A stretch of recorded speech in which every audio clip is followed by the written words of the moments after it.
Government and Retail Grocers Association continue to butt heads. Our Tyler Simonet took to the streets to see how the public feels about the back and forth over prices. Here's that report. It has been over a week since the Prime Minister announced the price control expansion plans, but the local food wholesale and retail industry continue to push back. A sign going viral allegedly posted by SuperValue in stores reads, "Prices remain unchanged," while negotiating with government, and some consumers are not happy with that decision. Until they finish negotiation, they need to listen and put the prices down because, people, it's so hard right now.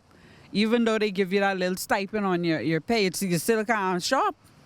So they need to listen. Too expensive, very expensive. I even know I eat egg now, it's so expensive. They really have to be considerate too of the consumer. They must be considerate of the consumer because the consumer, we depend on each other. The grocers depend on us and we depend on them.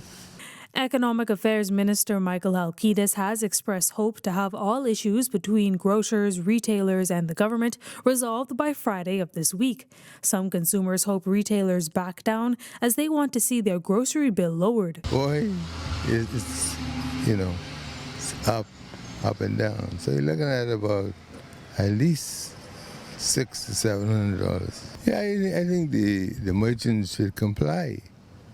If they're still in negotiation, I really think we cannot make it with those prices. It is very, very difficult.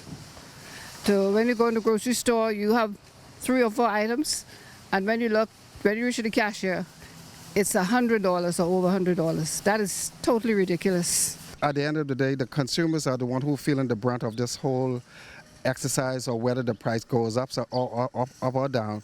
Therefore, we as consumers, we feel that it is urgent and imperative that the grocers listen to what the government has to say, such that we can all benefit at the end of the day. One individual expressed that he understands both sides of the argument, but hopes that the little man is not forgotten in the process. I think both parties have to meet and both parties have to decide what's best for the general public as a whole. Certainly I feel it for the grocers, but definitely I feel it also for the persons who are struggling to make ends meet. The costs are rising all around. Inflation is in the increase. There has to be a better way of persons being able to stretch that dollar. I would hate to think that persons are not willing to sit down to the table and decide amongst themselves, along with the government and other stakeholders, the best way forward. Together we can do it, but divided everyone will lose. Now, while most of the general public hopes that grocers will eventually comply with the new price control list, one retailer is speaking out and says that the government should have given them more time. If a shop owner purchased their stuff from away already at a certain percentage, well, you don't expect them, say 40%, the government reduces down to 20%. And if they were to lower their price automatically to 20 and would have already paid the revenue, the customer duty and revenue, then obviously the shop owners took a loss. So that's, probably a lot of holdback as to why a lot of people feel that way about certain things. You put that in place and say by a certain time you expect, and that to me sounds more appropriate in that regard. In a statement released by the Retail Grocer Association, they maintain that the expansion of the price control basket will prove catastrophic, bringing about mass store closures, increasing electricity costs, and increased operating expenses.